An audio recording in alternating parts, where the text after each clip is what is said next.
The witching hour, a time when most are sound asleep but some are forced to face the darkness. Welcome to the night shift, where the mundane becomes eerie and shadows hold secrets that whisper to your soul.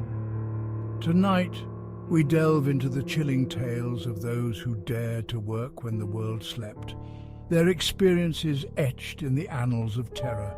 Brace yourselves, for the music will be your only companion as we journey into the abyss of fear.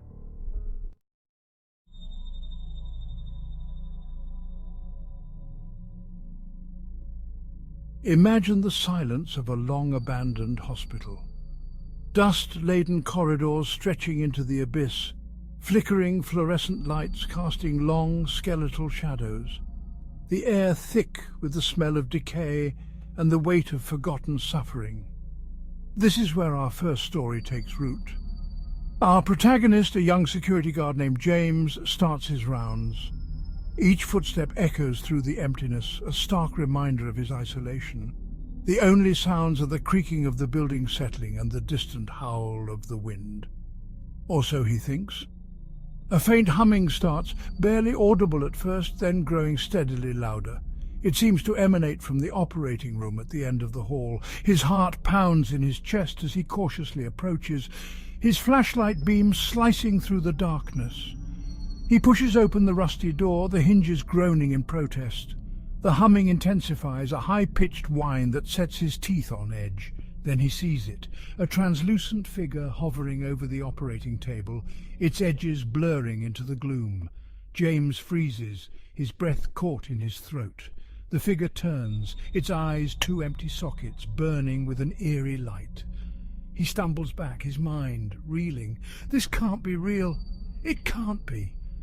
Desperate for answers, James delves into the hospital's history. He unearths records of a disgraced surgeon, his experiments pushing the boundaries of life and death. Could this be the source of the haunting, the doctor's restless spirit forever bound to the scene of his transgressions?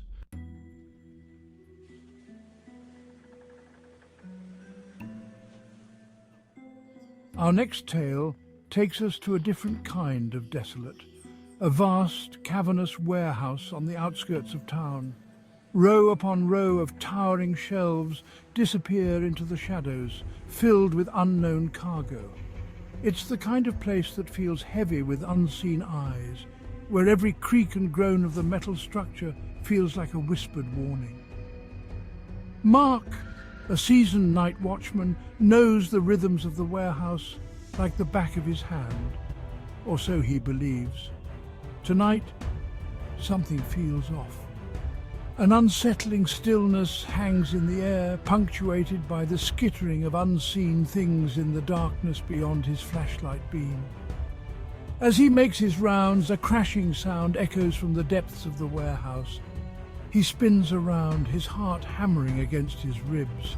Silence, then another crash, closer this time, followed by the dragging sound of something heavy moving across the concrete floor. Fear gnaws at him, but he presses on, his flashlight beam dancing across the towering shelves.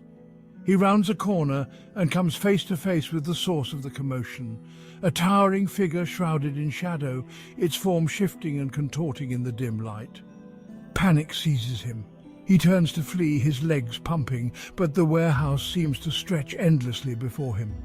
The figure stalks him relentlessly, its heavy footsteps echoing his own. He's trapped, the exit a distant beacon in the overwhelming darkness. Just as he feels the creature's icy breath on his neck, he stumbles upon a hidden door, a service entrance left ajar.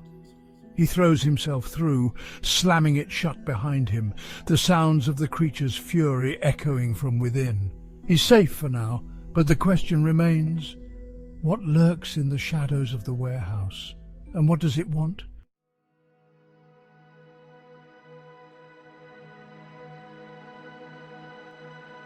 The flickering neon sign of the Grand Blackwood Hotel buzzed like a trapped fly, casting harsh, skeletal shadows across the deserted street.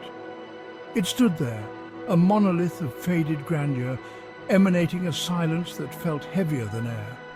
Inside, Dust motes danced in the faint glow of a chandelier that had seen better days, each crystal a tiny, mournful eye. The air hung thick with the scent of mildew and forgotten memories. Behind the chipped mahogany counter sat a man who looked as old as the building itself, his eyes like two tarnished pennies lost in a sea of wrinkles. He barely glanced up as I approached, his bony fingers tracing the worn grooves of a guest register that seemed to hold the names of ghosts. "Room 13, he rasped, his voice like dry leaves skittering across pavement. "Try not to disturb the other guests." Each creaking step up the grand staircase felt like an intrusion, the air growing colder, the silence deeper. Room 13 waited at the end of a hallway, its door ajar, beckoning. Inside, the air was frigid, the floral wallpaper peeling like sunburned skin. The heavy velvet curtains seemed to breathe, stirred by some unseen presence. And then I saw her, a woman in a shimmering gown, her face obscured by shadow.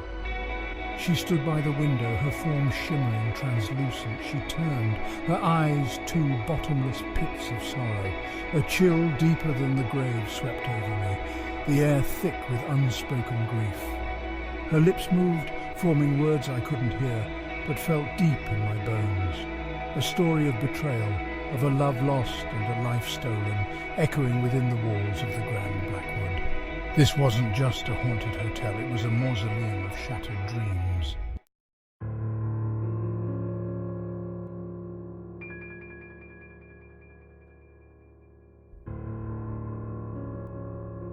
Chapter 4.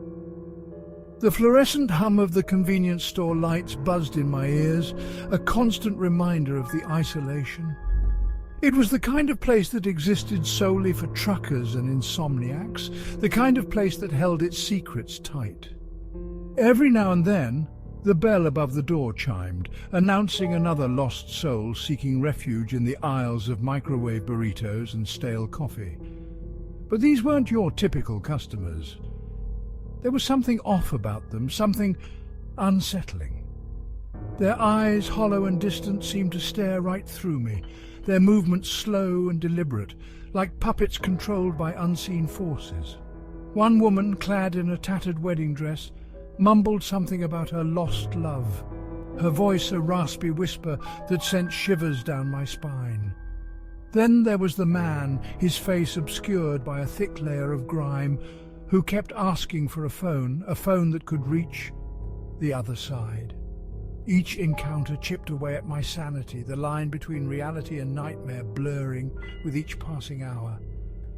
I began to see things in the shadows, hear whispers in the hum of the refrigerators. It was as if the store itself was alive, breathing, watching. Then came the night I discovered the truth.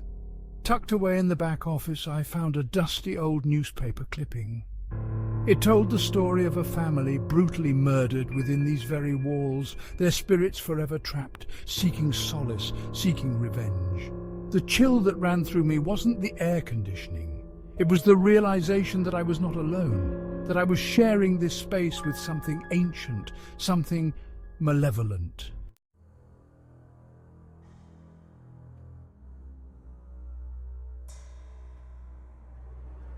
Chapter 5. The morgue. A place of stillness, of cold, hard truths. The air hung heavy with the scent of formaldehyde, a constant reminder of the silence that permeated every corner. I was the night attendant, the gatekeeper of the dead. My job was simple: watch over the bodies, ensure their peace. But peace was a fleeting notion in this place. The silence was a lie, a thin veil over a symphony of whispers and groans that echoed through the steel drawers. Each clang of a metal door, each flicker of the fluorescent lights sent shivers down my spine. I told myself it was the cold, the solitude, but deep down I knew better. It was the bodies. They weren't as still as they should be. I'd catch glimpses of movement beneath the sheets, hear the rustle of fabric as if unseen hands were adjusting their eternal slumber. One night the whispers turned into screams, a cacophony of voices pleading, begging, clawing at the veil of death. The air grew thick, heavy, as if the very walls were closing in on me. Then the impossible happened. A drawer creaked open. An arm, pale and lifeless, reached out, its fingers twitching, grasping for the world it had left behind. Terror, raw and consuming, gripped me. I stumbled back, my heart pounding against my ribs, my breath catching in my throat. The dead were restless, their spirits tethered to this place, their anger palpable. I understood then, this wasn't just a morgue, it was a prison, and I, the unwitting warden, was trapped within its walls.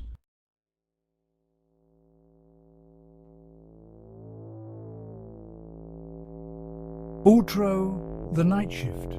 It's a time when the world sleeps, when shadows lengthen and our fears take shape. But what happens when those fears are more than just figments of our imagination? What happens when the darkness reveals something truly sinister, something that lurks just beyond our sight? These stories are a glimpse into that darkness, a reminder that sometimes the most terrifying monsters are not the ones we create, but the ones that exist in the spaces between reality and nightmare. Sweet dreams.